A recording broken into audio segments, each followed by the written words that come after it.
ఉపరితల ఆవర్తనం ధోని ప్రభావంతో ఏపీలో 4 రోజులు వర్షాలు కురవచ్చని అమరావతి వాతావరణ కేంద్రం ప్రకటించింది.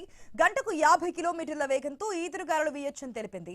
శ్రీకాకుళం, విజయనగరం, పార్వతీపురం, మన్యం, అల్లూరి, పోలవరం, విశాఖపట్నం, అనకాపల్లి, కాకినాడ, బిఆర్ అంబేద్కర్ కోనసీమ, తూర్పు గోదావరి, పశ్చిమ గోదావరి, ఏలూరు, కృష్ణా, ఎన్టీఆర్, గుంటూరు జిల్లాల్లో కొన్ని చోట్ల తేలికపాటి నుంచి ఒక మోస్తారు వర్షాలు కురవచ్చని రాష్ట్ర విపత్తుల నిర్వహణ సంస్థ వెల్లడించింది. బాపట్ల, పల్నాడు, మార్కాపురం, ప్రకాశం, నెల్లూరు జిల్లాల్లో కొన్ని చోట్ల తేలికపాటి నుంచి ఒక మోస్తారు వర్షాలు కురిసే అవకాశం ఉందని తెలిపింది. నిన్న పోలవరం, ఏలూరు, కాకినాడ, కృష్ణా, ప్రకాశం, అనకాపల్లి, విశాఖపట్నం జిల్లాల్లో వర్షాలు కురిశాయి.